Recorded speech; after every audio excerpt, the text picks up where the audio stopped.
Chaps and chappets, welcome back to another video. Today we're reviewing the 4-2-2-2 formation, which is a different variant of the 4-4-2. So there was actually a chap in the comments which told me to use this formation, and I've always been a little bit sort of curious about it. Obviously we got the player instructions as shown on screen. It's basically the same what I would do with a 4-4-2.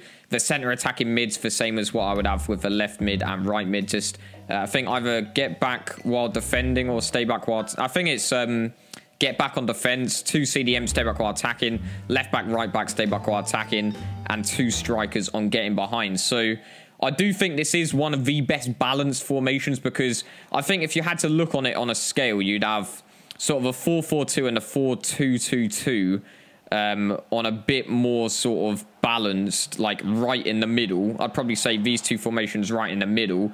And then 4-2-3-1, probably a bit on the defensive side. And then 4-1-2-1-2 on the attacking side. I just think this is very well balanced between the formations. And I think one advantage, obviously, that it does have over the 4-2-3-1 is having the 2 strikers. It enables you to play, perhaps some players, I remember saying, there was one chap in the comments that was saying with a 4-2-3-1 that he wasn't really able to play with the formation, and 4-1-2-1-2 suited his play style some more. But the thing is that this kind of works for players. I think it's a bit of an easier transition into a more sort of dominant and more balanced midfield than the 4-1-2-1-2, because at the end of the day, you've still got your 2 strikers up top, but you've also got 2 CDMs to defend, which makes it incredibly good. It means that you can sort of afford to go forward quite a lot on attacks, play the triangle passes, all the rest of it.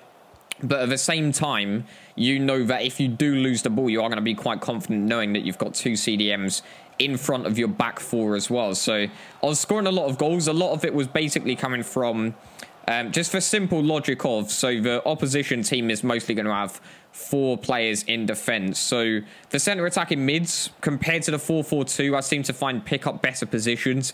Same with the 4-2-3-1. It seems to be that narrow sort of quick 1-2 passing play is the way to go in the game, instead of players out wide. Like with the 4-3-3, often the wingers go missing, and I think it is kind of the same with a 4-4-2 in my experience compared to this formation.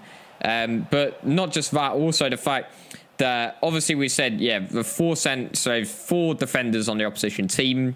You want your center attacking mids to basically sort of occupy the left back and right back. So if you've got your 2 center attacking mids occupying them, it's basically going to create a 2v2 for your 2 strikers, and often just doing the 1-2 passes between them. So we have Martial and Griezmann, both with bags of pace. Martial off chem, but he's still got mad pace. I think it was still like 7 chem or something like that, which would be probably about the same as if you would just bring him on in game anyways. So when you create the 2v2 chances, you're going to score a lot of goals. So in terms of balance, you're going to be creating a lot of goals. As you can see, I mean, we're just ripping the opponents.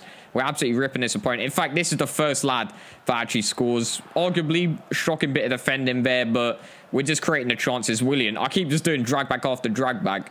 Another thing to mention as well is that the gameplay is incredibly different during the midweek period, because obviously there's nothing to do midweek. We've already talked about this in the past. There simply isn't enough to do midweek.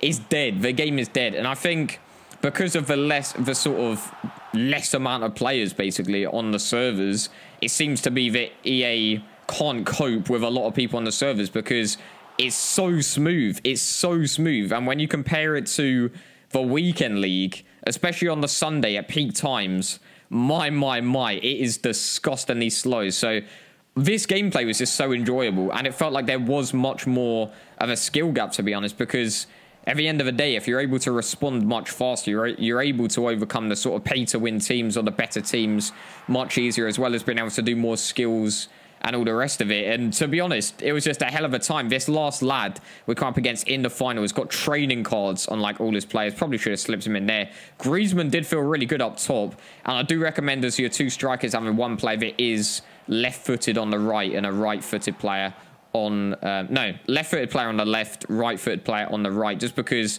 the driven shot this year, incredibly good. Like it's just OP at the end of the day. Apart from, I think it's for 2 keepers, which seem to be really good at stopping the driven shots, so De Gea and Farman. I think it's because they've got a trait which enables them to do like the saving with their feet, which is just the most annoying thing ever. Like if you come up against David De Gea, especially Team of the Year, it's going to be Rip City. But nonetheless, the 4-2-2-2 is a banging formation. Definitely Mbirchy certified. So that's going to be the end of the video, of course. Thanks for watching, chaps and chapettes, and I'll see you on the next Mbirchy episode. My.